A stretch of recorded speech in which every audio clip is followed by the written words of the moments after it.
Okay. Tell us who you are, when and where you were born, and what brought you to Brevard County. Well, my name is James Mizell, but I'm known as Jim throughout the area. Back in the 1950s, I was in the Navy, and I flew during the Korean War from 1950 to 1955, and I was a graduate of Mississippi State University in electrical engineering.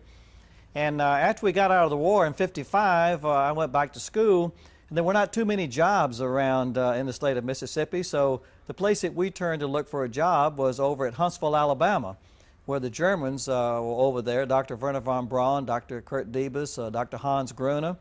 And right away they recognized that I had been a former flyer and I was an engineer and was a very practical person with my hands. So they decided they would send me to Cape Canaveral to help launch missiles. It was a very august group. Okay, cut. I want to make sure. Okay. After coming out of Mississippi State, I was looking for a job, and I had flown in Southern California and had flown in Florida in the 50s down to Jacksonville and into the Miami area and down to Guantanamo Bay in Cuba. So I was very familiar with the area, and I decided there were only two places that I really liked to live. One of them was Florida, and one of them was Southern California. Southern California was already getting overpopulated in the 50s, so I picked Florida because it was more like my home in Mississippi. So after going to work in Huntsville, I worked with the guys who had fired about 72 V2s out at White Sands. They had brought back about 350 boxcar loads of V2 parts and missiles from Peenemünde, Germany. And they had learned quite a bit about those missiles, so they had started manufacturing some missiles in Huntsville, and of course they sent us down here to the Cape to actually fire the missiles. We were a part of the missile firing lab, which was only a branch at that time of about 150 people. They brought down some of the early Redstones, and I worked on about 8 major programs at the Cape over the last 35 years. I started out with the Redstones. We went to the Pershings and the Jupiters and the Centaur, the Saturn I, the Saturn 1B, the Saturn V, Skylab, the Space Shuttle, and then after I retired from NASA, I worked about 1 year on the space station, on the operations task force, which actually decided how we were going to design the space station and how the various parts were going to work together on the ground. After I retired from NASA, I went to work as a correspondent, working with the media, with various news media, and was called back by NASA as a consultant to the press. So I've had a very long and very interesting career, and certainly I participated in man's greatest adventure, which was the Apollo program. I think they're going to look back about 100 years from now and decide that probably was the most adventurous program that we've ever had in the United States. It's going to be equivalent to Columbus discovering the New World, I think. So we were so close to it that we were rather blasé about it at the time. I remember when we were checking out 3 Saturn V's simultaneously, and we had 20,000 people here at the Cape doing that work. So very, very exciting times. The time went by very quickly. I think I missed the entire Vietnam War because I didn't watch television or read the newspapers. I was primarily concentrating on the Saturn program along with all my fellow workers. So it's been a wonderful time down here in Florida. Some of the most colorful things about Florida, of course, was coming in here in the 50s. No one was here in the first place. If my memory serves me correctly, it was like 1,200 people in Titusville, where I chose to live, practically no one in Cocoa Beach. There was a wooden bridge between Titusville and Orlando, which a guy burned down one night because he fell in a hole with his tire and blew out his tire. He took the tire off the car and set it on fire. So for 6 months, we had to go by State Road 46 to get to Orlando. There was no way to get to Orlando from here in those days. There was one thing we had in those days that we don't have today that I look upon as something we really need. We had a railroad train that had passenger service in those days between Jacksonville and Miami about 2 times a day. Today, I wish we had some of that antiquated form of travel to remove some of this traffic off the highways. But there were no major highways at all in Brevard County. I think there were around 1,500 people in Titusville, like I said, and around 28,000 in Brevard County when I came here. There were no major airports, no major schools, no major universities. Titusville High School had about 300 students. Today there are 1,500 students in 2 different high schools, so we have close to 3,000 high school students in the city today. You can imagine the problems that we had with education for our children. We had a tremendous problems with churches. I started out in a small church of 300 people. We started 5 mission churches over those years. All of those churches now have about 500 each. One of the churches has over 2,000 members, but the original church is still only about 300 people. So we set up the community to be a good bedroom community, good churches, good schools, and a good standard way of living. And that was one of the things that we strove for, that we didn't want to get mixed up in the Cocoa Beach scene or in any of the transits that were coming and going for the space program. So many of us old-timers retreated to Titusville as the place of choice to live. When you came here, what year was it? I came here in '56 at first, and then I went back and forth to Huntsville. We had a C-47 that would leave out every Friday afternoon. We'd fly the Germans and some of us back to Huntsville. We'd spend the weekend in Huntsville, come back to work on Monday, and continue on. We would check out the missiles in Huntsville. We would actually static fire the missiles in Huntsville. Then we would ship them down here. Then we would fire them at the Cape. There was very much a shortage of personnel. We had a very few technicians and very few engineers in those days. Sometimes we were firing once a week. Sometimes we were firing every other week. So we were firing missiles quite rapidly. Of course, we worked for the Army at that time. I was a civil service employee, a government employee working for the U.S. Army. It was called the Army Ballistic Missile Agency. And later on in 1957, General Eisenhower made the decision.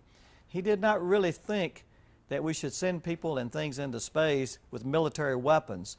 I think probably he did not trust the military-industrial complex, and we still have a few people today that don't trust that group. So he decided to set up a civilian space agency, much to the chagrin of the Department of Defense and the Air Force. There has always been a tremendous amount of animosity between the Air Force and NASA after it was set up. I believe that when we built Kennedy Space Center, it was Kennedy Space Center today, which was called the Launch Operations Center in those days. I believe it only passed Congress by 1 vote due to the heavy lobbying of the Defense Department that said we already had a Cape Canaveral. Why should we have a civilian space launch site so close? They didn't mind having Kennedy Space Center, but they felt that should belong to the Air Force also. Okay. This guy's throwing a few things around. One of the major problems. Let me ask you a little bit about, you just touched on the personnel now. You must be familiar with the term Cape Rat. What is a Cape Rat? Well, those were the people who came to the Cape in the early days, and they had to live on the complexes almost. We had very little housing. We had no roads. We had no places to eat. We ate out of trailers called the roach coaches. They would come around and blow their horn when it was time to eat. Many of us brown bagged, and we were known as Cape Rats because we looked and acted the part of actually a rat. Even later on in the blockhouses, we would get locked in for 15 to 20 hours at a time with a bad missile, and we had frying pans and skillets, and we would cook eggs and bacon inside the blockhouse while we were locked in.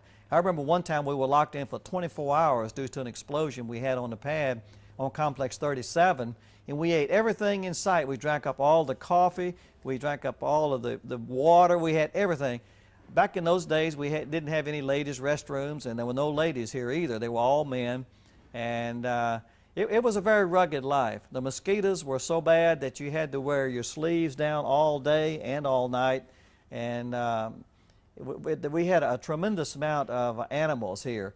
We had alligators, we had rattlesnakes about 6 to 10 feet long, we had all sorts of rats in the cable trenches, just everything, wild pigs, wild deer. Many of the guys would bring their guns to work and would shoot ducks on the way home, and would take home a half a dozen duck at night, and some of the guys fished on their off hours out here. In fact, the fishing is still very good in the wildlife area. Recently, I understand they fired a guard who brought in his rod and reel and was out fishing in the wildlife area. Well, back in those days, we could fish anytime we pleased, and the trout were very, very large, and the duck. There were so many duck here that no one really paid any attention to seasons. They would kill a half a dozen duck and go home, and next day come back out and get a few more whenever they needed the meat. We had carpools in those days too that very few people drove their own vehicle. I remember I had a 1957 VW Volkswagen bus, and I charged each guy $1 a week to ride in my bus. Gas was $24.9 a gallon, and I got 26 miles to the gallon of fuel. So I made money for 7 people in my Volkswagen bus, charging $1 a person per week. And we would all meet at the Titusville Causeway, and they would, their wives would bring them down. They'd get on my bus, and we would head out. The hours were unbelievable, the number of hours that we worked. 60-hour weeks were a normal work week.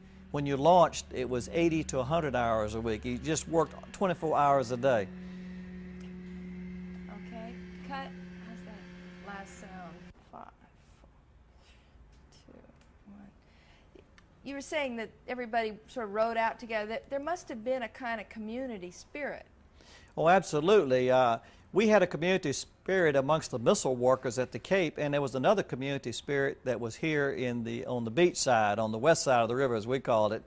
We didn't associate too much with the people in town. You had the people who were former fishermen, orange growers, and people of that nature, primarily agricultural society, where we were all technocrats. We all were engineers and technicians, and we were working on things that the community really did not understand or even want to understand. In fact, they would have preferred us not be here.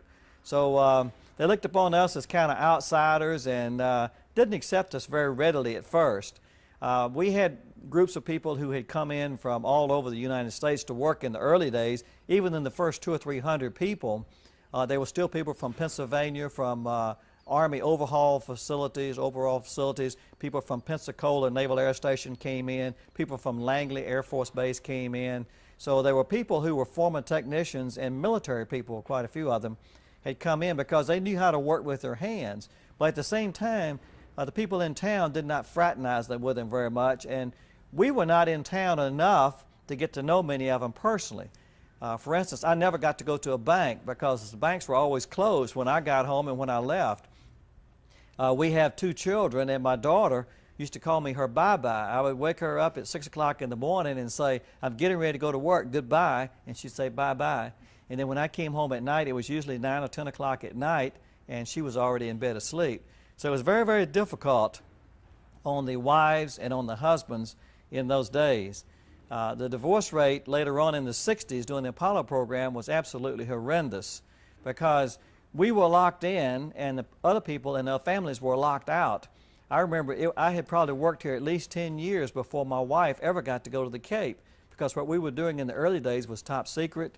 We were military, and it was handled in such a way. Civilians did not get on the base.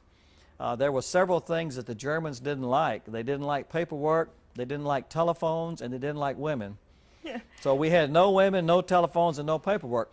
I remember one time the Germans decided that that too much time was being lost on telephones, and they turned off all the telephones for a 2-year period between the Cape and Titusville and made it a long-distance telephone call, and you had to go to a pay telephone in order to call home or have anyone call you during the day. I sometimes wonder what would happen today in terms of efficiency if Kennedy Space Center cut all the phone lines going to the outside world and said everyone was going to concentrate on doing nothing but firing missiles. I feel like we would get a lot more work done today, just like we did then. So they were very, very well disciplined, and I think in the shuttle program, that's the thing that I missed the most, was the fact that the German discipline was gone. They treated us like soldiers, they treated us like workers, but they were very, very fair, and there were Germans in every key managerial position. So if you tried to go around the management, it never worked because you always ended up with a German who took you right back to Dr. Wernher von Braun and had straight lines of communications. After the Apollo program was over, one of the German scientists was deported because they found out in Peenemünde that he had killed about 10,000 slave laborers building the V-2 rockets. And I appeared before one of the committees because I had worked with him, and they said, do you think that could be true? And my answer was yes, because I was one of his slaves over here. It happens that we put that guy in charge of the manufacturing of the Saturn V's, and he was in charge of manufacturing all the Saturn V's for Huntsville, and he had been in charge of manufacturing of all the V-2s for Germany. Who was this? Well, I don't want to mention his name because there's been a lot of controversy about it. But he finally he did leave the country, and then the contention came whether he should collect a civil service retirement or not. And I think he did finally end up collecting his civil service retirement in Germany. So it was very, very controversial on some of the things that happened. Also, we did a lot of things in those days that today you could never do. We sent up many different payloads on V-2 rockets that the world has never heard of. A lot of animals, a lot of live animals. We did a lot of experimentation with various vehicles. We sent up many radioactive devices on various missiles and things that today would be so controversial that you could never get it done. I think that that's why we made such rapid progress, however, in our missile program back in the late 50s and early 60s, because it's very expedient. The chain of command was very short. Between myself and Dr. Wernher von Braun, there was probably no more than 4 people ever. I don't care how big the organization got. And that was true with most every other worker at the Cape. You felt like that you were totally in charge on a personal responsibility basis of the system that you had. And that was actually true. And they would let you have as many systems as you thought you could handle in terms of personal responsibility. But there was no paperwork. I kept a diary. And in my diary, I annotated what I did each day and what my technicians did. Then before launch, the Germans would sit us down and we'd go over our diaries to say what the problems had been and what they were, and they would ask you, were you ready to launch? And if the answer was yes, they would say fine, and we'd go to the blockhouse and they would ask you to raise your hand when you're ready to go. You raise your hand and we pick up a count for about 30 minutes and we launched. There was no countdown procedure. Everyone knew when their system was ready or not ready. And the only reason we had a countdown was so that the range could come in at the last 30 minutes and synchronize the radars and so forth with us. But up until that point, we didn't need a countdown. The countdown was something that was for the outside world, not for us. So it was very, very exciting. There were some very truly colorful characters that worked with us in those days. A man's word was his everything, his honor. And if you disputed what a guy had done, there were many fights. I've seen fights, myself included, down behind the racks in the blockhouse because I accused a guy of not doing his job right. And he said if I was going to insist on doing that, he was going to punch me in the nose. And we proceeded to scuffle and fight all over the floor of the blockhouse over an engineering point between myself and the technician as to whether that really was true or not. So a man's word was everything. I look at it today, I don't think we take people's word for anything today. If it doesn't have a piece of paper and 9 technicians or 9 QC stamps, it doesn't go. It doesn't make us what a person says. So I think in those days it was a lot of personal responsibility, and that's why we accomplished so much with such a few number of people. I have heard that nobody wanted to be the one to say don't go. That's right. Well, you would kill yourself getting your system ready. And I happen to have some very critical circuits. I had what they call cutoff circuits. When you got down inside the last few seconds, you have circuits that monitor the vehicle, and if something's wrong, it shuts the vehicle down. Well, I was told if you don't shut it down and it blows up, you're fired. If it's a false alarm and you shut it down and nothing's wrong, you're fired. So you know you were caught. And I had a very difficult time finding technicians to work for me on some of those systems because they were very, very critical and took a tremendous amount of personal responsibility. And of course, we built all the test equipment and all that equipment by hand. We designed it, built it, and used it because you could not buy any launch equipment in the 50s and early 60s. There were no companies, there were no aerospace companies that were selling such a thing. So we uniquely designed everything that we needed. We checked it out on the static test stand in Huntsville, then we brought it to the Cape and put it to use. Then later on in the program, we began to get hints that we probably were going to have an Apollo program someday, that we were going to send men into space, and we were going to have to handle things a little differently. And we knew that the very small group of civil service people that we had could not handle that. So we began to hire people. We brought Chrysler on board as one of the first contractors. We brought McDonnell Douglas on board in the Delta program as one of the first contractors. General Dynamics came on board. Convair came on board in the late 50s to go to work on the Atlas. And we began to increase the large number of people that later on caused us to have an Apollo program. I remember looking back on it, I asked them when we were in the Saturn 1B program, I asked the Germans, we started to plan for Saturn 5, and we were going to build the VAB. And they told me I had 42 rooms to put all of our equipment in the VAB. In my wildest imagination, I could not figure out what anyone would do with 42 rooms in the VAB. And of course, look at the size of the building it turned out to be today. I was a little bit naive because 200 of us were launching every 6 weeks on a Saturn 1.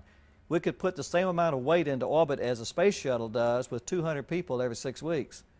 The Russians built a similar vehicle called the Proton, and that's what Norm Thager just flew on recently. They're still using theirs, and we threw ours away. This nation has always been very short-sighted on what to do with some of the best space hardware that they ever had. We really need those Saturn 1Bs today, and we could be launching every 6 weeks off of 3 different pads, putting payloads into orbit beyond imagination. And yet the United States has a tendency to throw away old things and invent new things. So when we invented the shuttle, we invented a very complex vehicle, does a wonderful job, probably is one of the most marvelous machines on Earth, but at the same time, it's terribly expensive. The Russians, on the other hand, they built a vehicle in the late 50s and early 60s, and they're still using it today, and they can launch it as many times as 12 times a month. And their price is about $25 million per launch, where ours is $500 million per launch. Their vehicle could launch the entire space station for the same price as one shuttle launch here in the United States. So this nation is losing out very quickly in its economic capability to provide launch vehicles into space. Okay, let's go back a little bit. You mentioned the Russians. When you first got here, you're really working on IRBMs and ICBMs. That's right. Now, there was a space race even before the commitment to go to the moon between the launch vehicles of Russia and the ones here. Well, that's right. All the Germans did not come to the United States from Pina Mundi. They split up into groups, and unfortunately, some of the Germans went to Russia. We think we got the best ones with Dr. von Braun. Dr. von Braun polled all of his teammates in Pina Mundi and said, I am going to try to get to the American lines, and how many people want to go with me? And about 60 people decided they would go with Dr. Wernher von Braun, but there were many more German scientists in those days that were captured by the Russians that did not go with Dr. Wernher von Braun, and they were sent to Russia to help build the Russian space program, or their military missiles. Mm-hmm. And of course von Braun came, and very quickly the OSS rushed in and, like I said, seized about 350 boxcar loads of missile parts and prints and documents, all of which went to White Sands out in New Mexico. And out of that, they fired about 72 V-2s altogether. So the Russians recognized the advantages of an ICBM and IRBM just as much as they did in the United States. Those Army people that were with von Braun, of course, were sent to White Sands as well. And I came from that group.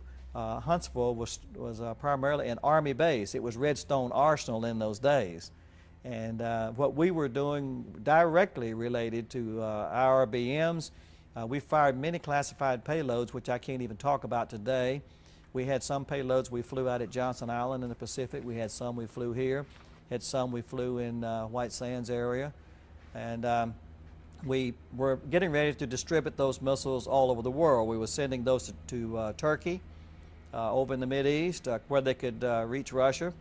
And then we came up with the Jupiter, which was a little larger missile than the Redstone. And it also was sent to Turkey and was stationed around the world so it could reach, with atomic warheads, could reach Russia. And the Russians were doing the same thing.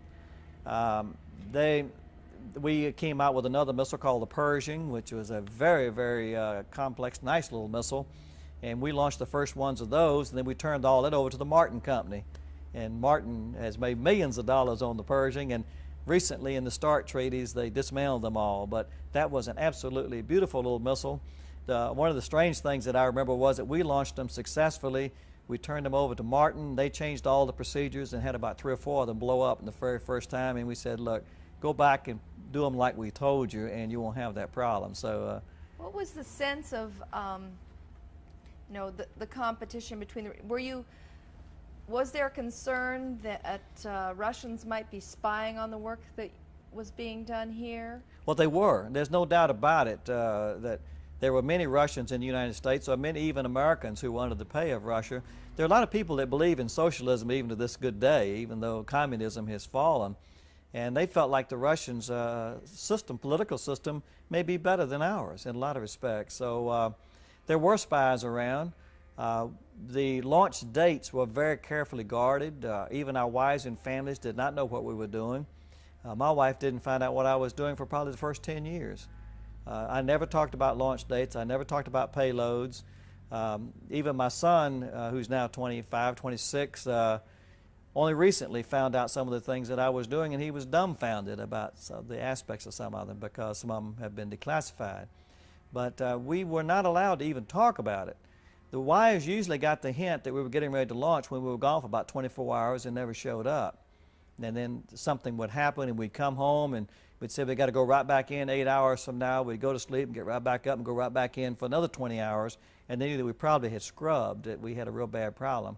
So we were very, very quiet about it. People did not talk about their work. My wife had no idea what I did or what was going on. Probably some of the people did, but in general, it was a very secretive affair, and we all had top secret classifications.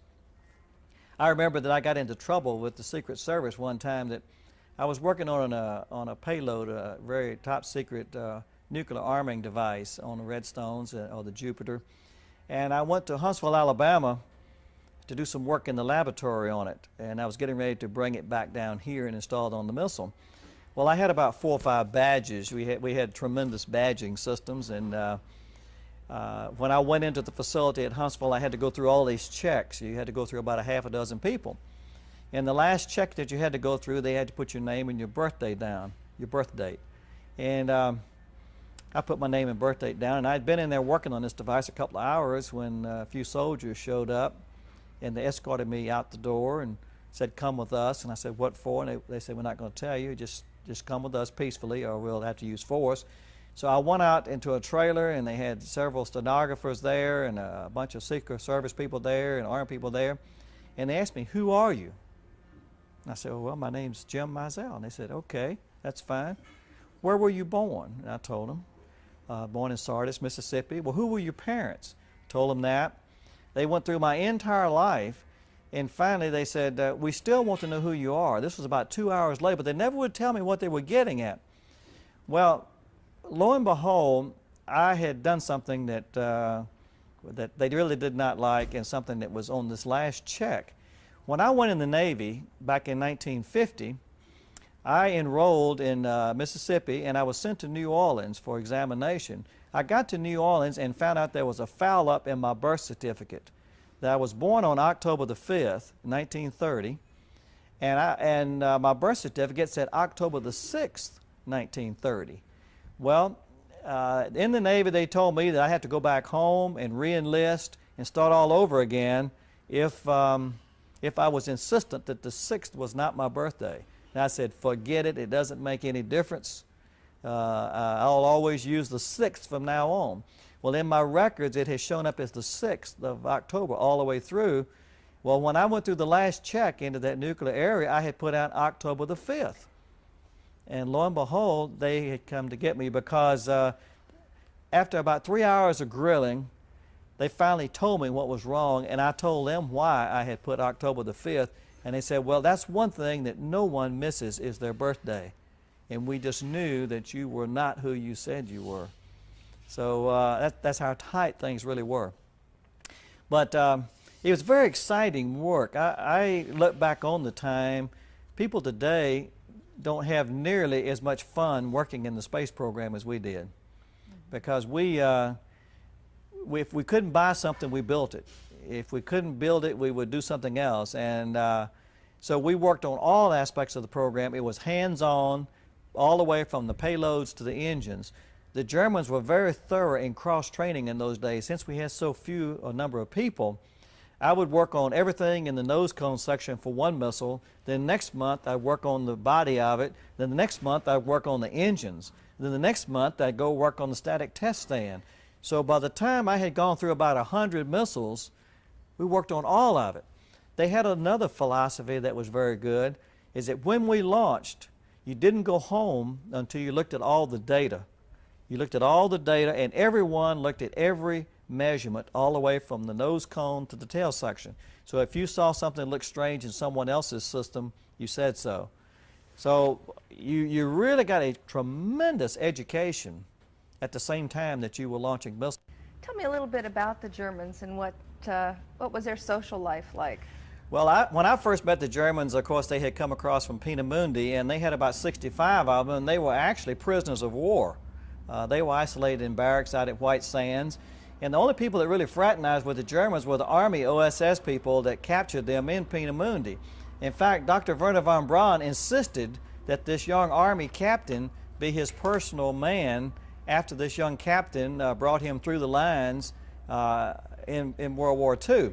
So those people had retired from the Army, and all of them were working in Redstone Arsenal, naturally, because the Germans liked them, they trusted them, and they put them in very important positions.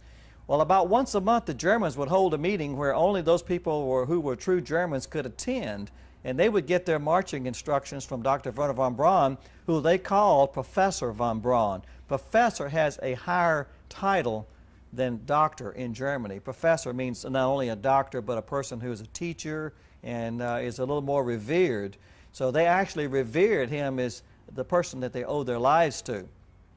Dr. Hans Gruner was my direct boss, and he was in charge of electronics and electrical engineering on the V-2 rocket program. He credited with, Dr. Wernher von Braun with saving his life in World War II. That as a young man, he had just gotten his doctor's degree in electrical engineering from the University of Darmstadt in Germany, and they had assigned him to the submarine corps. And he was very much afraid of submarines, and of course they were losing quite a few submarines up in the North Seas in those days. And so he wrote a letter to a friend who recommended him to Dr. Wernher von Braun for missile work. He already had his clothes on board the submarine, and the submarine was getting ready to leave. And at the last minute, a message came that says, Dr. Hans Gruner, report to Peenemünde to Dr. von Braun. And he was jerked off the submarine. That submarine was destroyed and never returned to Germany. So he felt he owed his life from the very beginning in the early parts of World War II to Dr. Wernher von Braun. In Peenemünde, he showed me pictures of the dormitory and his office in Peenemünde, and pictures of his roommate, another young doctor there. And that building had been destroyed in the latter part of World War II by the Allied bombs. Dr. Gruner was in the blockhouse launching V-2s, and his roommate was back in the dorm, and the dormitory was destroyed and his roommate was killed. So that's kind of typical of the way that Dr. von Braun led this group, small band of Germans, out of Germany, out of the war situation, into a situation of going out to space, which he had always envisioned ever since about 1936 as something that he would like to do. They knew mathematically it was possible. All they needed was the energy source and the resources, the money to get it done. And Dr. von Braun had always felt the United States had more resources than anyone else. And that's why he opted to come in the United States and to turn his approach more towards science, research and development than war. I think that those Germans being at wartime bases was merely expedient, that he would have done the same thing regardless in order to further his interest in space. Well, the Germans, like I said, were very much disciplinarians. When they came into the room with each other, they clicked their heels, actually almost saluted. I had one real advantage over a lot of the Americans. I had majored in chemical engineering originally at Mississippi State, and then had a further degree in electrical engineering. And I had learned to speak German. I had 4 semesters of German, so I could speak German pretty well, and I understood them and they understood me. So I was very well aware of their classic backgrounds and the way they thought. They ran our group like a military group. There were just many, many interesting things that they did. I remember that they did not allow pinup pictures, for instance, anywhere around, and I was reprimanded several times because some of my technicians would have pinup pictures in the work area around the complex, and they would come to me and says, either tell them to take those pictures down or they're fired. And then they would get very difficult on music. They were very careful about music. We will have no music in the working areas. Take that FM station out of the support building or you're fired. people, they did have the right to actually fire and hire immediately on the spot.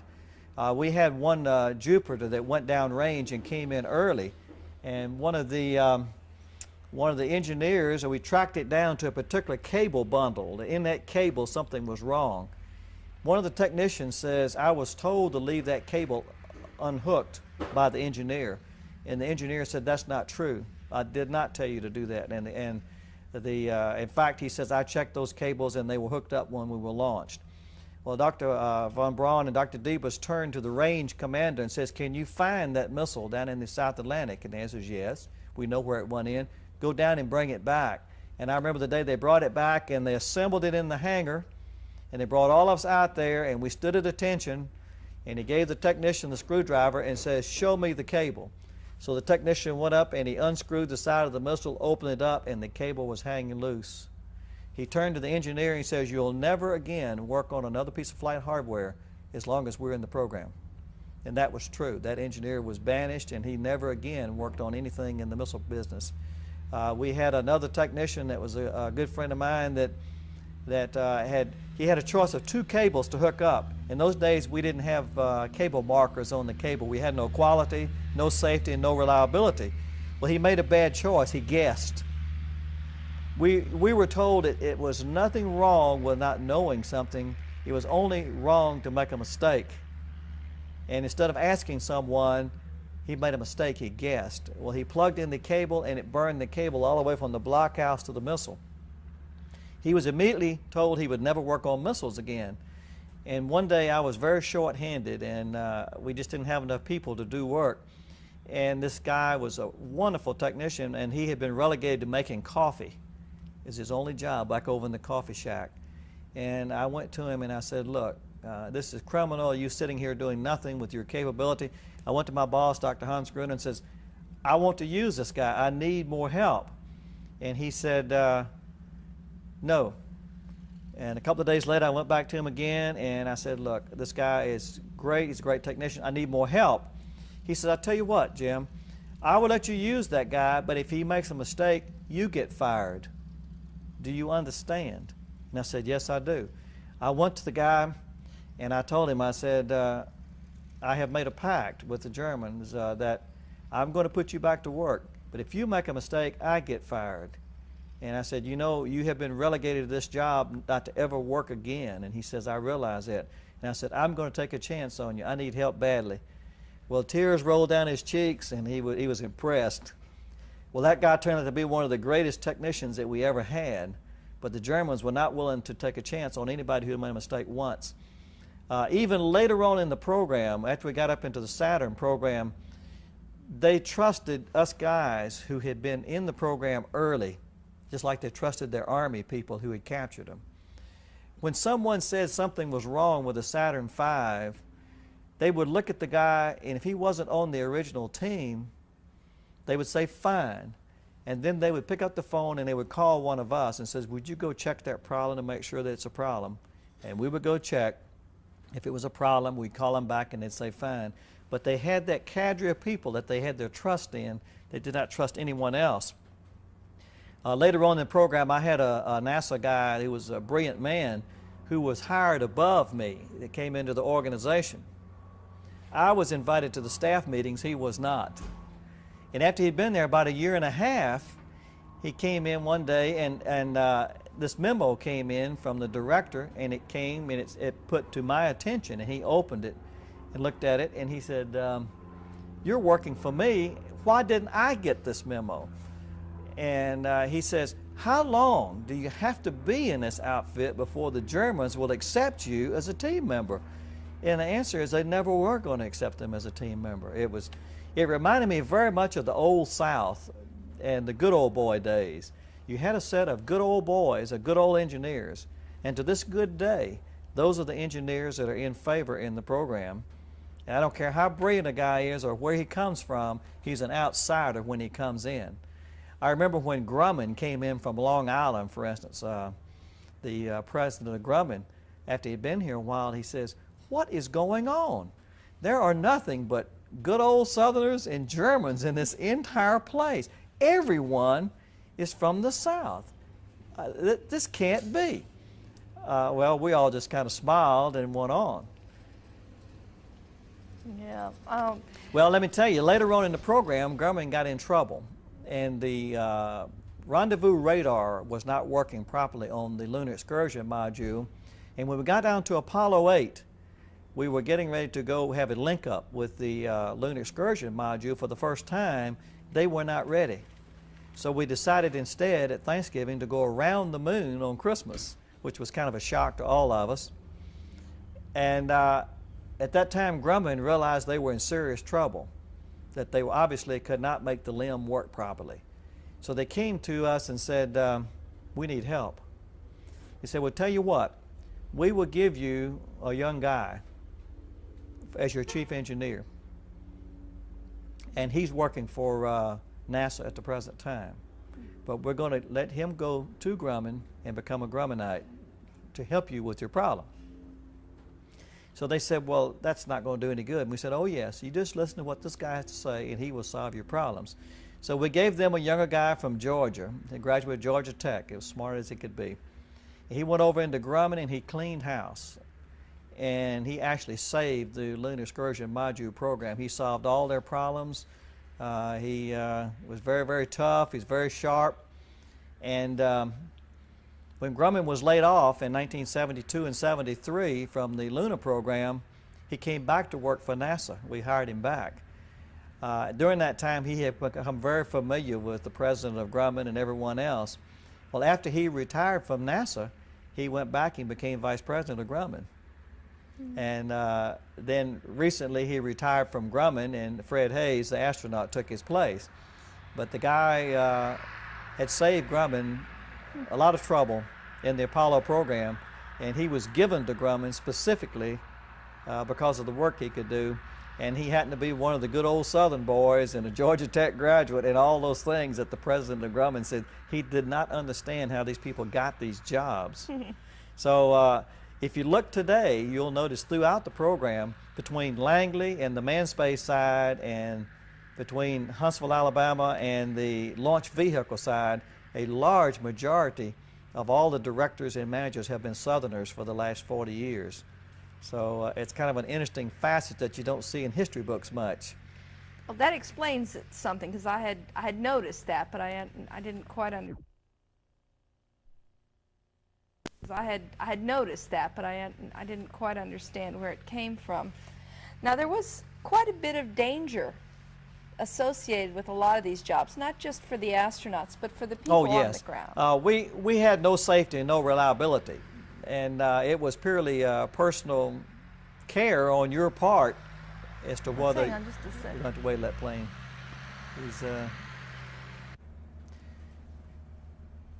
In the early days at the Cape, there really was no safety and no reliability. You had to look out for yourself. It was very similar to a military operation.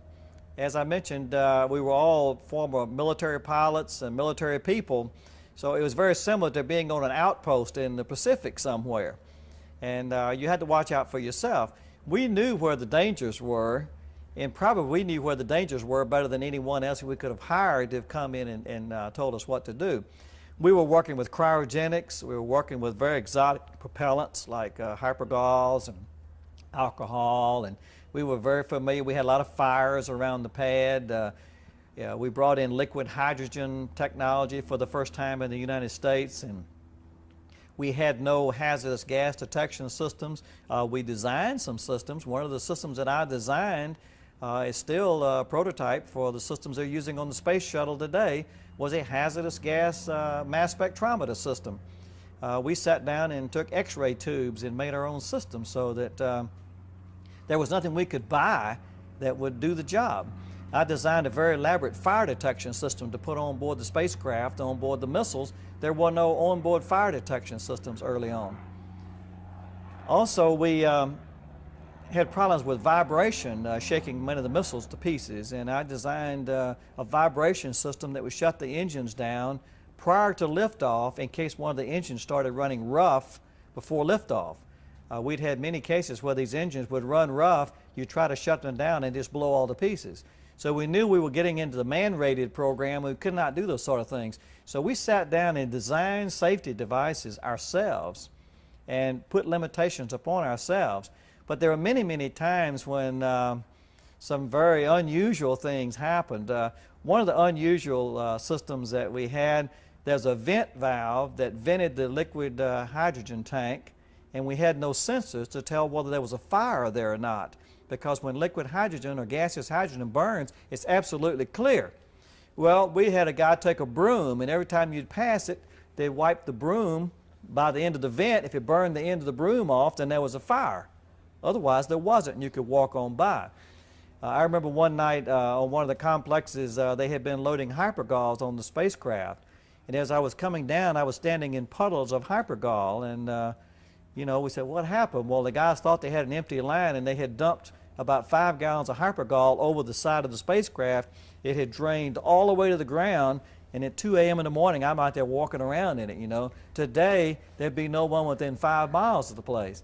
So I walked down to the blockhouse and says, look, call those guys and tell them to quit doing that, okay? So they did. But we had to destack the missile because the hypergol had taken the paint off all the way down, gotten in all of the seams of the missile. So we had to destack it. I worked on experimental hydrogen systems. Hang on a second.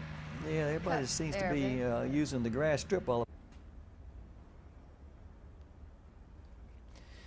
There were many different times when we did things that we would not be allowed to do today. For instance, at 30 minutes prior to launch of the missile, myself and a technician would go out and take a hammer and crawl up in the bottom of the booster and would pound on all of the accelerometers because they measured about 60 Gs of acceleration at liftoff, and we would pound on these accelerometers, and the techs back in the blockhouse would see all the recorders move. And then we would button the bottom up. It'd be about T-minus 15 minutes and counting with everything loaded, and we would walk back to the blockhouse because the blockhouses were only about 500 to 1,000 feet away. So we did that for every launch. Sometimes there would be oxygen leaks, LOX leaks, and while we were out there, the line would let go and the spray would go over the side, and we'd say, call some guys out here. And what we would do to cure those leaks, we had ladies' sanitary napkins, and we would cut off the LOX flow, wrap the leak with the sanitary napkin, wet it down with water, and it would freeze like a Band-Aid, and then we would go on with our work and they would continue loading. So those were the kind of things that we did. We didn't pay much attention to that. I remember on one of the Redstone launches, we had 2 guys at the pad at 15 minutes and counting, and we said, come on back, it's time to close the blockhouse doors to go. They both came back to the blockhouse. The blockhouse on the Redstone was very small, and one ran around one side of the blockhouse and the other one ran around the other side, and they were looking back at the pad, and they ran head on and knocked each other out, and they were lying unconscious at the door. Well, at T-minus 5 minutes, they had not gotten back in the blockhouse.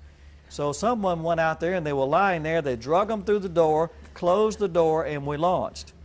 So, you know, today, those kind of things never would happen. When I worked on this special hydrogen loading system, we would take 1,000 gallons of liquid hydrogen and put it in a big vat, put it on a loading scale, a weight scale, and I put a bunch of loading systems in the tank, and I walked around on top of the tank looking over in this tank of boiling hydrogen while I was working there. And I did this for many days. It was on an Indian reservation at Tulalip, Washington, north of Seattle, back out in the big rainforest. No cigarettes were allowed within 2 miles and no automobiles within 2 miles, and we were working out there in a liquid hydrogen environment with lineman spikes on our shoes with the grounding wires, looking over in the tank, putting all these various pieces in the tank. Several of my friends worked on the atomic power systems out of Jackass Flats, and they worked with atomic energy the same way. They had automatic railroad cars that would take the atomic reactor out, fire off the rocket engine, and the railroad car would come back automatically. Several times the car would stop out there and wouldn't come back. They would just merely walk out there, start up the little train, and bring it back with an atomic engine hanging on the front end of it. So we did a lot of work in those days, and it's very similar to the military. I think that in the military we did the same thing. Well, there was a sense of you got to hurry. There wasn't time to think twice, I guess. And it was a funny sort of period. We were racing the Russians either for ICBMs or IRBMs or then for the manned. That's right, but you see, we grew up in a hurry-up society. We had come through World War II, we had come through the Korean War. We had very tight schedules. We understood hard work, hard discipline, and doing things in the least amount of time. That's one of the problems I think today, is that people seem to think that they need time to spend it on their own things rather than on the program.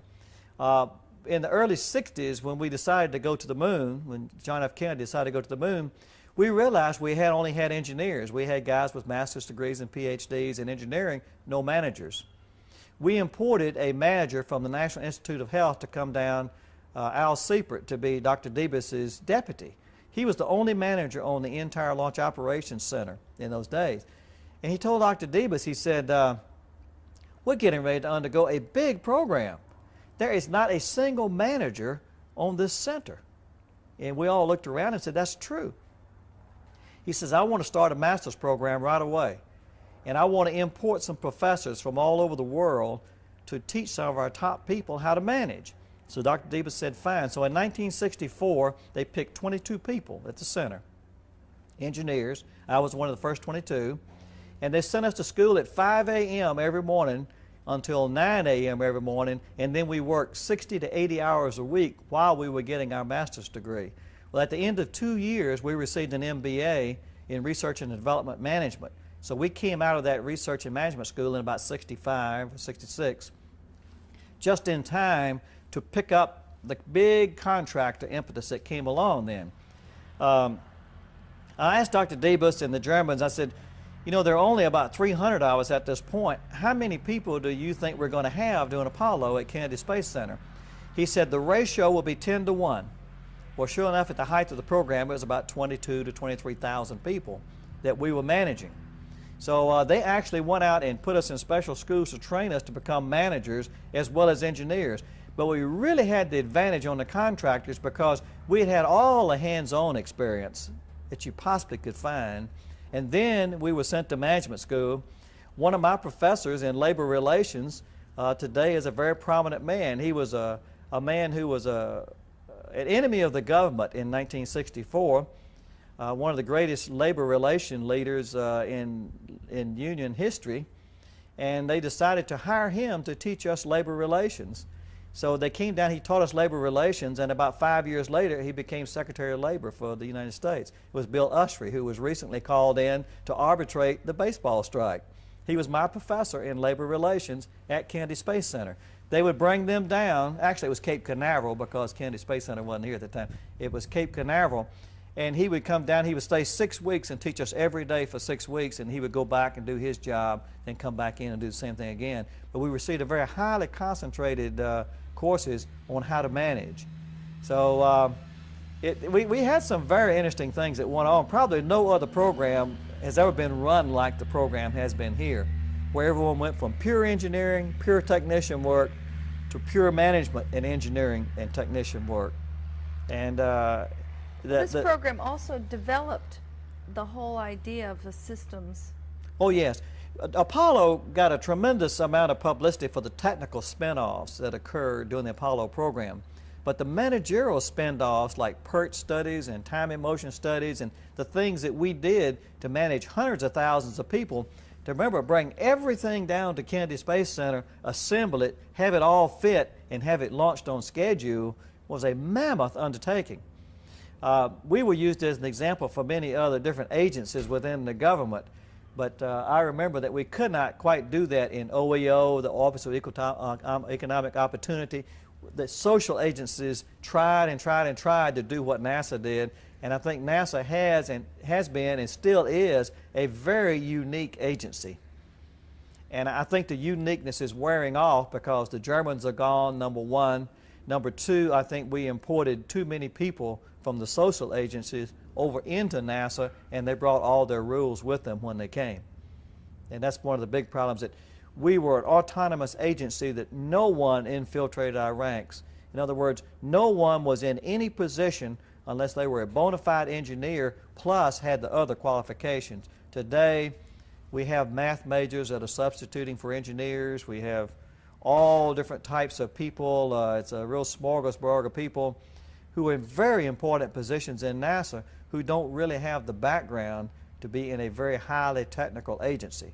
And we lost all of that when the Germans died, because the Germans really specifically made sure that every key position was an engineer first, manager second, and was very highly qualified and followed instructions third. And today, that is not the situation in any government agency that I know of. So we came along at a time when we were allowed to do something in the government that was a brand new idea, and we may never be allowed to do it again. Yeah, I think it was a one-time shot The there. other thing is that I think our goals and the agency goals were one and the same. We were almost merciless in the amount of discipline we required out of our people and what was required out of us. I remember when I was in our management school, one of the ploys that we would use to find out whether a guy was really working up to the top of his talent or not, we were told to visit the homes of our workers. If they had a hobby, to give them more work to do. They did not have time to have hobbies at home, and we would not see to that if they were working 12 hours and they had a hobby like boating or flying or whatever, give them 14 hours of work to do. And we were looking very much to see that we were maximizing the capability of each and every individual. And well, y'all worked hard, but there was some hard playing that went on. there was too. some hard playing. That's where the big divorce rates came in. After every launch, we had a launch party. We had more people killed after the launch parties than we ever did in terms of safety on the pad. We had car wrecks. It was really bad. I remember that we had a coffee mess in the blockhouse, and we would drink coffee 24 hours a day, and the coffee was a nickel a cup. But what they did, they took all this coffee money, and after every launch, we'd have a party. Now, hang on a second, let this guy go. Yeah. Just keep rolling. You might be able to use some of this as sound effects. Yeah, well, might have to shoot some of those. So there would be after each launch. After each launch, there'd be a launch party. And We would rent out the entire officers club at Patrick Air Force Base. So we would come out to a park and just have an entire party. But there were a lot of people killed going home. So you would There was say unlimited flow of alcohol. There was a release of a lot of pent-up emotions that people had worked hours and hours and days, and it was successful, and now they were going to celebrate. But 2 days later, we were right back to work again, 12 to 14 hours a day, same way. I remember when I came out of launch vehicle operations and went into a management job doing Apollo, they decided to disband the coffee mess because it was at a time when we were getting in contractors, and there was a lot of discussion about whether the contractors should be invited to the parties or whether it was just us, the government workers. So they decided they would have a going-away party for me at Patrick Air Force Base, and I was one of the first guys to move up into management in the Apollo program out of launch vehicle operations. We rented out Patrick Air Force Club, and I think we had like $2,500 we were going to spend, and they said we were going to drink champagne until we spent $2,500. Well, there were about 50 people there, maybe 60 people.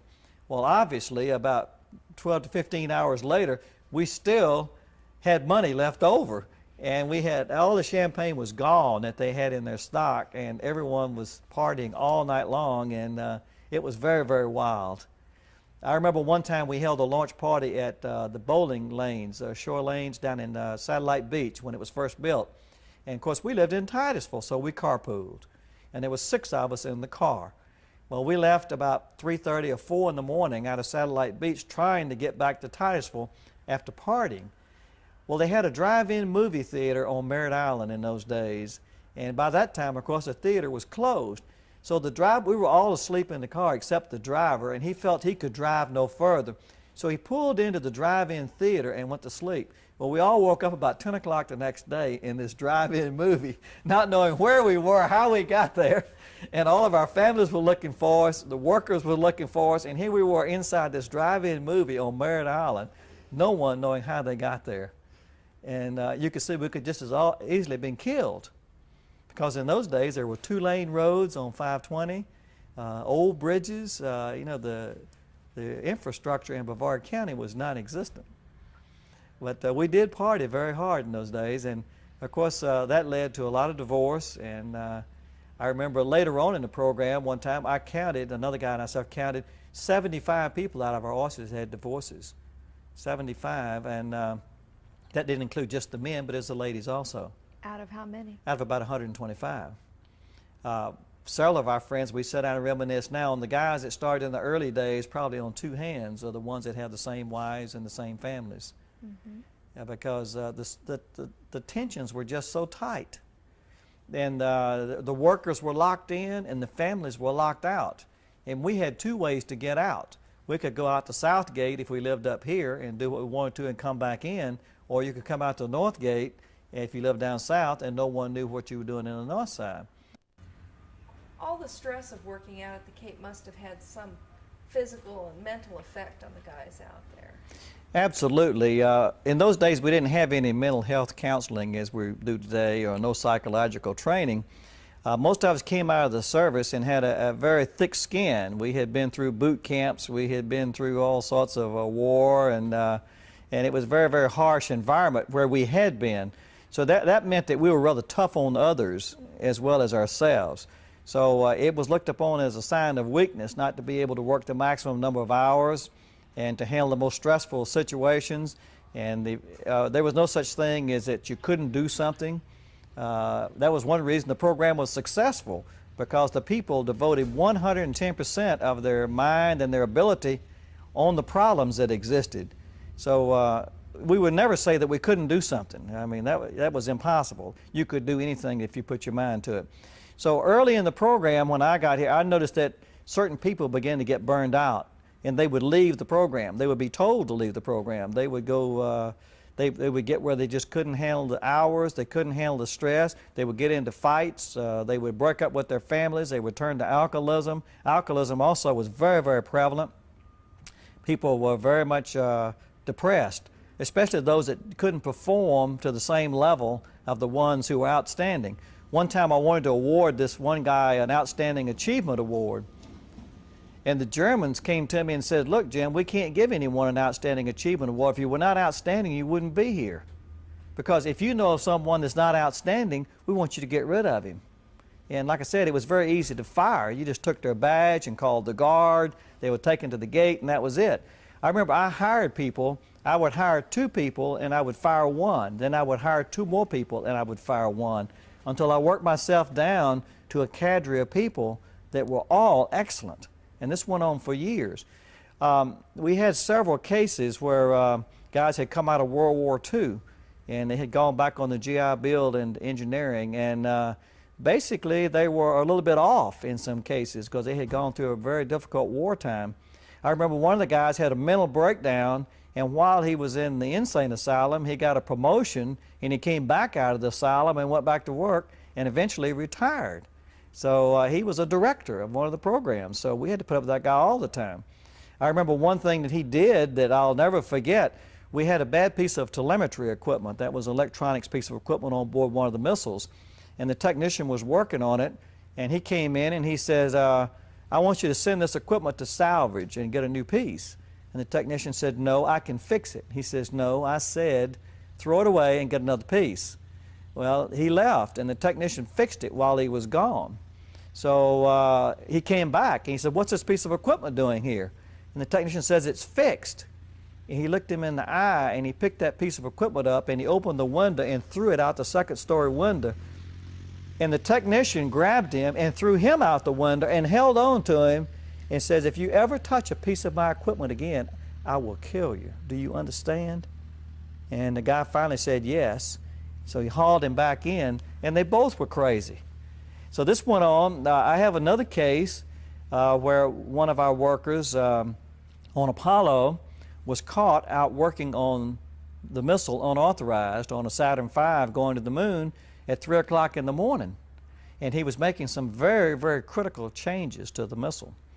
Well, when I came into work at 6 a.m., the German that was in charge of me called me down to his office, and he said, "Do you know this guy?" And I said, "Yes."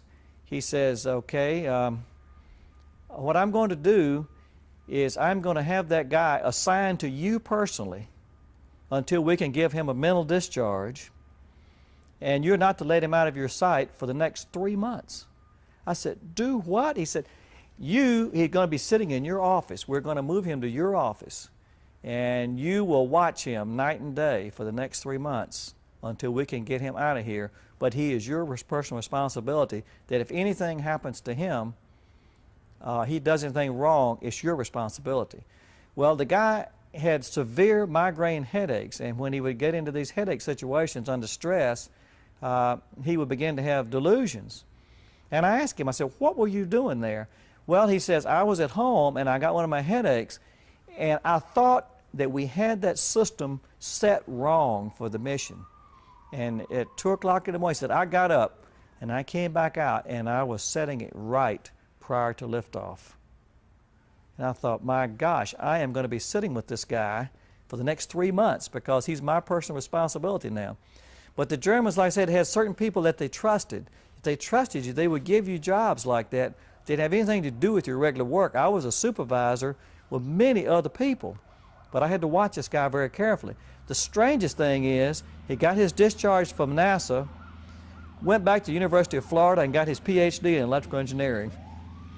So, you know, you look at it, it was unreal, some of the things that happened mentally to the people. You think it was just,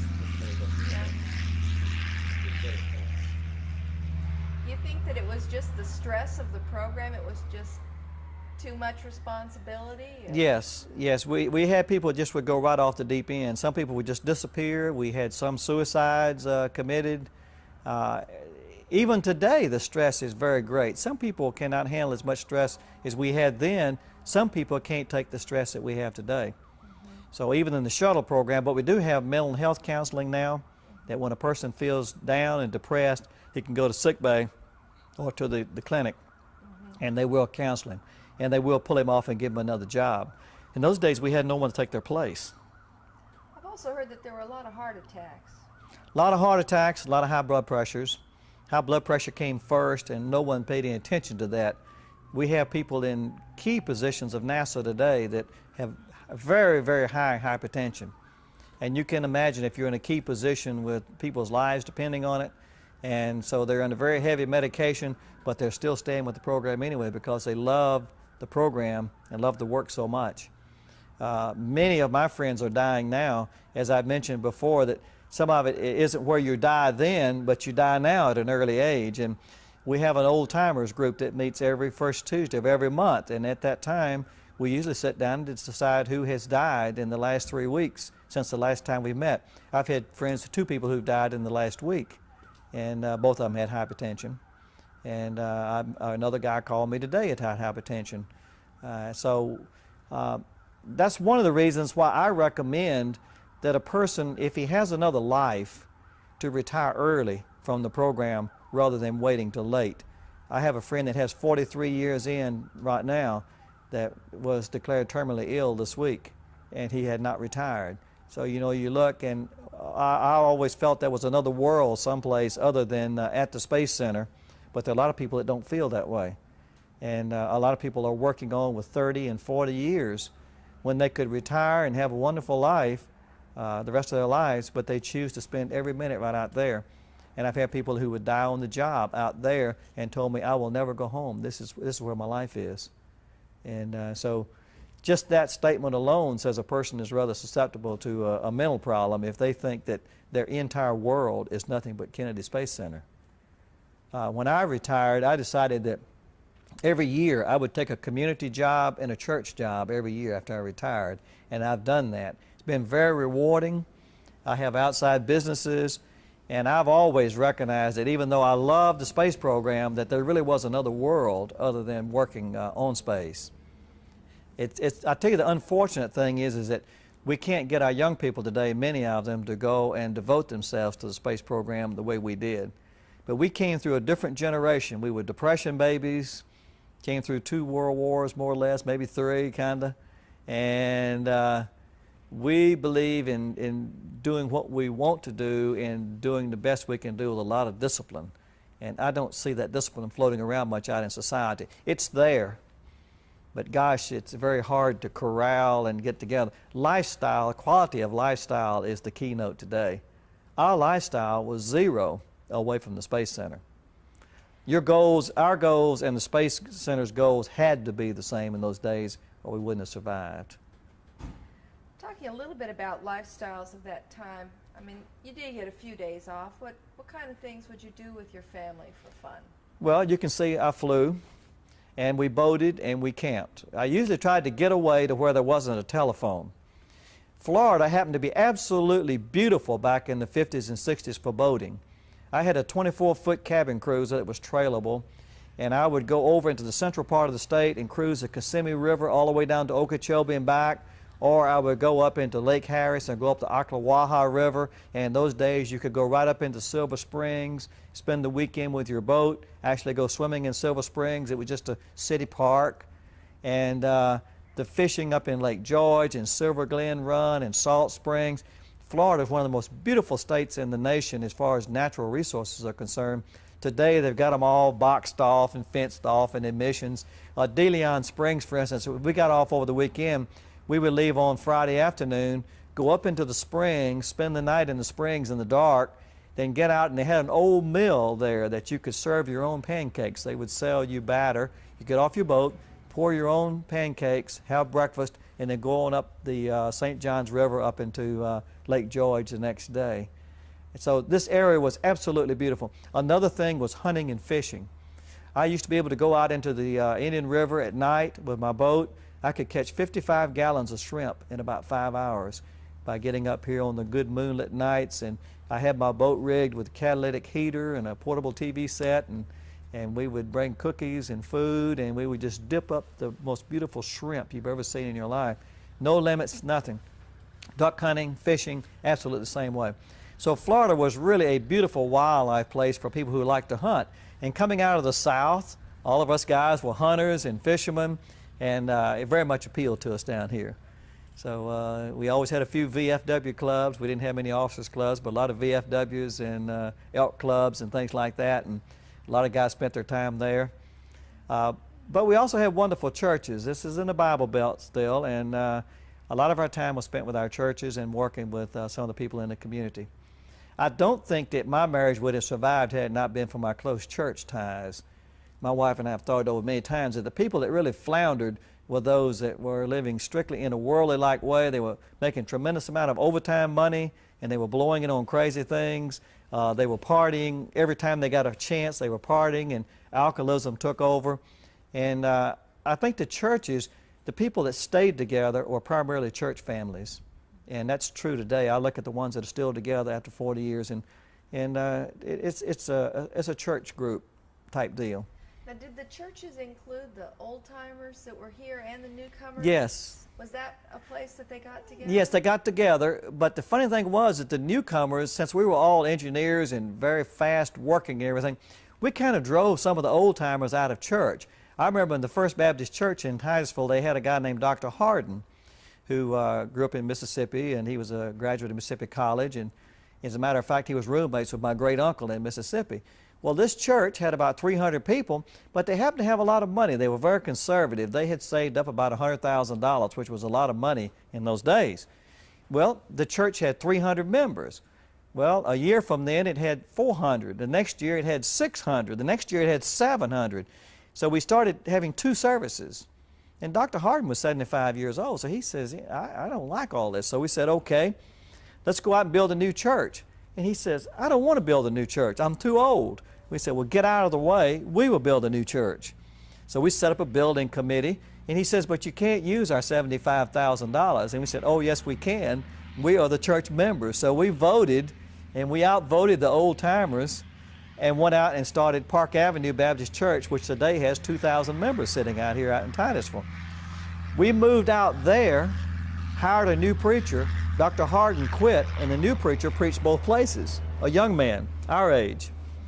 Well, that same church has started 5 different churches now, and they're all successful, and that church still has about 300 to 400 members downtown. But it's all the old people back in that church now, very few young people. So we had a tendency to displace the older people in the church. They sat back and watched But we were engineers and planners, and we knew how to get things done in a hurry. And that's what we did, including we went and hired new ministers who felt the same way we did. So we sort of took over some of these establishments, and some of the local people did not like that much. It must have been kind of frightening. It was. It really was. They'd been here for They'd been here generations. And rather laid back. They were fishermen, they were hunters, they were orange growers, and they had their work seasons, and the rest of the time they kind of took it easy. And we came in here and working all hours of the day and night. People were looking for places to eat. There were none. In fact, there were no grocery stores in Titusville. There was only one grocery store in the entire city, or town it is. And sometimes we would drive on Sunday afternoons 40 miles to get groceries. Had to go to Melbourne or Orlando. When we started to, there were no houses for rent or for sale here. I came here, I had a choice of one duplex, and that's it. Then when I bought my house, I had a choice of two houses, and that was it. There were no houses. And the people that owned them were not going to sell them to Cape people because they lived in them. And there were very few speculators. These people were very, very conservative. Some of them have sequentially become millionaires, however, because they did learn that maybe we ought to start building places. Guys like Roy Roberts and Jess Childry and B.B. Nelson and a few others have all become speculators in real estate over the last 40 years. Even some of the families, like the parishes, even learned that their land was worth a lot more as in housing than it was in orange groves. And unfortunately, that's happening too much now. Orange County in Florida, for instance, is not going to have any oranges in it before long. Just like Orange County in California doesn't have any oranges in it due to Disney World coming in. We knew in the late 60s when Disney showed up that the central part of Florida was doomed. Those of us that had been in the Navy and had worked in Southern California back during the Korean War and saw what Disney was doing there, we knew this was going to become a real concrete jungle before it was over with. That's exactly what's happening. Those things that we did for entertainment in those days, you can't do anymore, getting back to entertainment again. This was a beautiful place. Where we are now sitting, for instance, we had pheasant and quail. I lived about a mile from here. I had quail and pheasant in my backyard that came right off of this airfield. This airfield went all the way back over about another couple of miles, and we had sagebrush about knee deep with pheasant and quail in my backyard. Today, you don't see any pheasant or quail floating around here. So we had a wonderful lifestyle when we had a few minutes off. And that's why I decided I had wanted to come to Florida rather than California, because of the lifestyle down here. We still have a lot of varmints, like otter and snakes and alligators and things like that, and we still have those. I still have otter in my backyard, and I still have the big blue-bearded herons. I have an eagle's nest and an osprey's nest in my backyard, and of course we're watching those very carefully these days.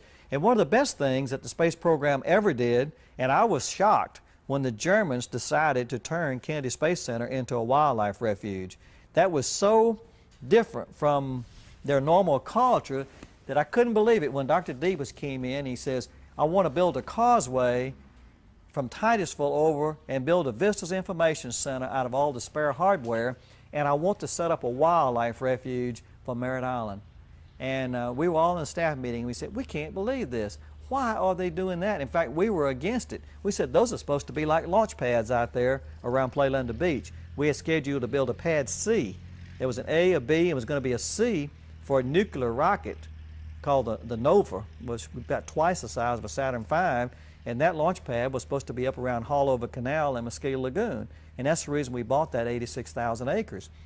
But the Germans decided, no, we need to make this a wildlife refuge, and that's what they did. They got what they wanted, and so we did that, and that's one of the most beautiful places in the state of Florida today is the natural beach at Playlanda and the wildlife reserve. I think we have about 1 million visitors a year now coming here to this area strictly to see that wildlife area, and about 3 million visitors coming to the Visitors Information Center, which is just phenomenal to us because we never saw anyone. When we were here earlier, US 1 shut down at 6 o'clock at night. There was no traffic.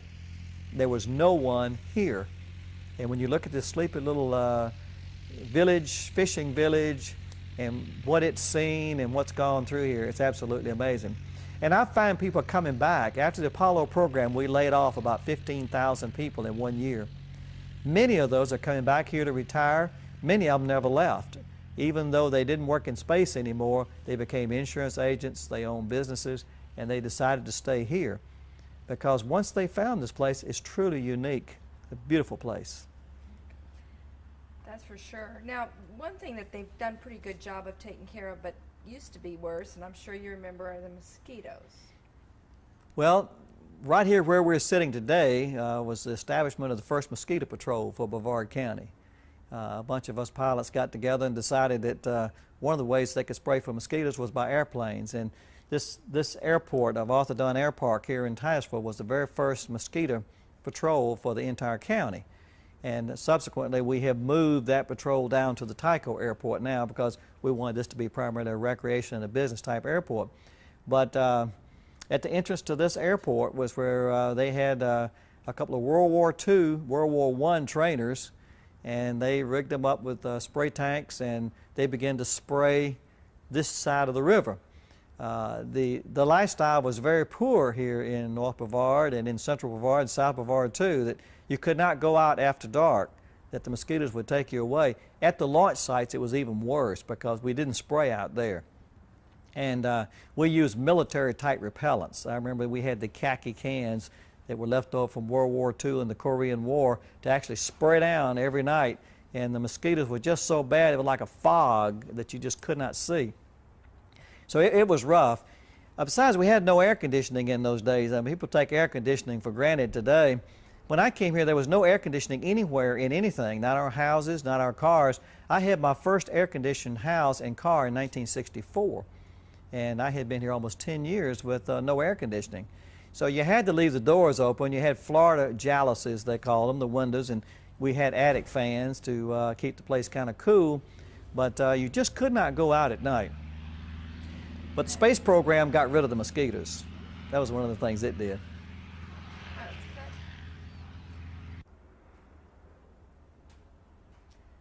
Now, when you were in the military, you were a pilot. Right. And you have continued to be involved in. That's right. Tell me about that. Well, you'll find out that people in space are interested in three things: space, flying, and sports cars. I also happen to have a Jag, an XKE 1969 Jaguar. Almost all the astronauts raced, either sports cars or motorboats, and they're all pilots or were pilots. So we all kind of grew up in the same situation about aerospace and space is almost synonymous.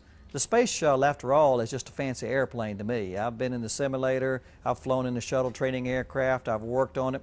I've flown with all the pilots socially that fly the space shuttle just as much as I do work my aerospace work. So in my mind, they're all synonymous, and you find the same guys like the same thing. So when I came here, we had a little air park here in Huntsville called Dunn Air Park, Arthur Dunn Field. It was very, very small, and it was a grass field. They had no paved strips. We used to mow the grass with lawnmowers tied behind our cars on Sunday afternoon. And at that time, we had flying clubs, Piper Cubs, and a few other planes here. Very little or no flying in Brevard County. They had no major airports. Well, now today, we have at least 4 major airports and maybe 1 small airport besides that.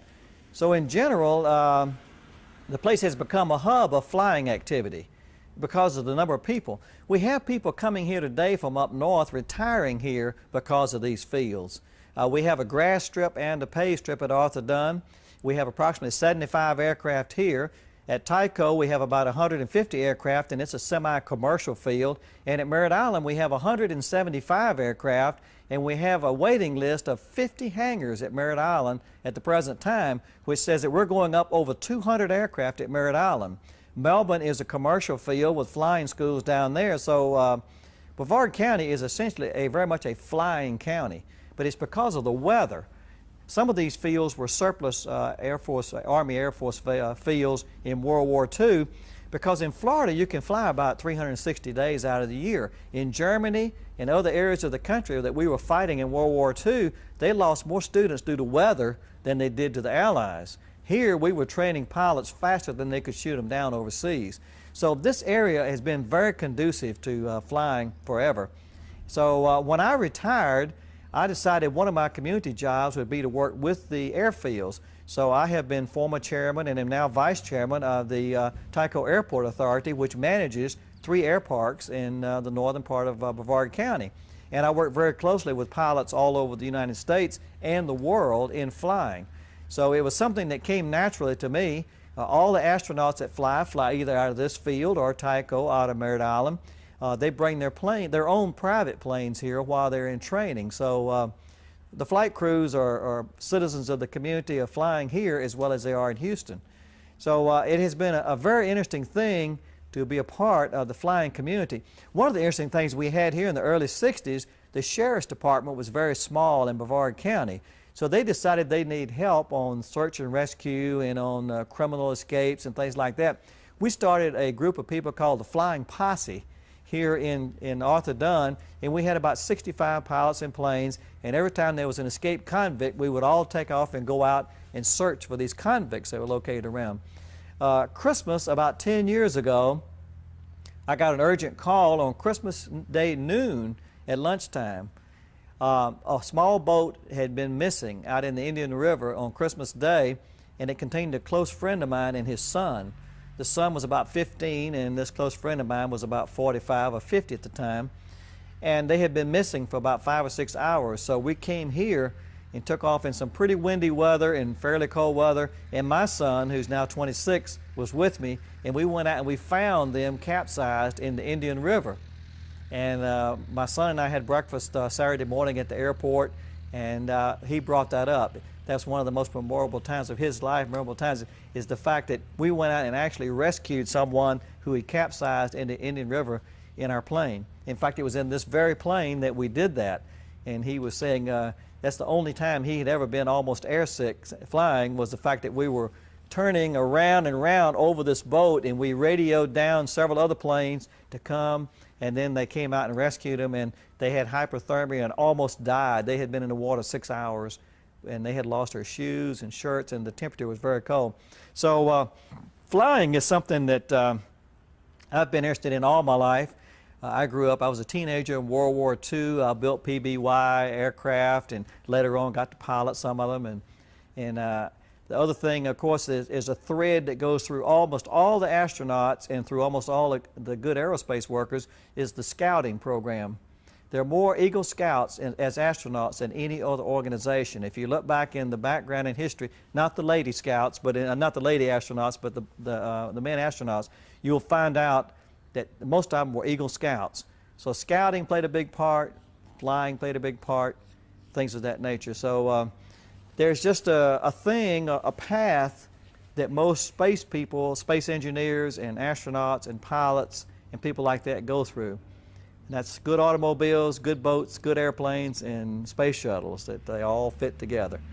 And well, I notice maybe it's not especially at Merritt Island, but there are a lot of experimental aircraft. So you've got people who are working in design and development. That's right. Well, you see, engineers are going to design and develop, and they're going to tinker with things as they go.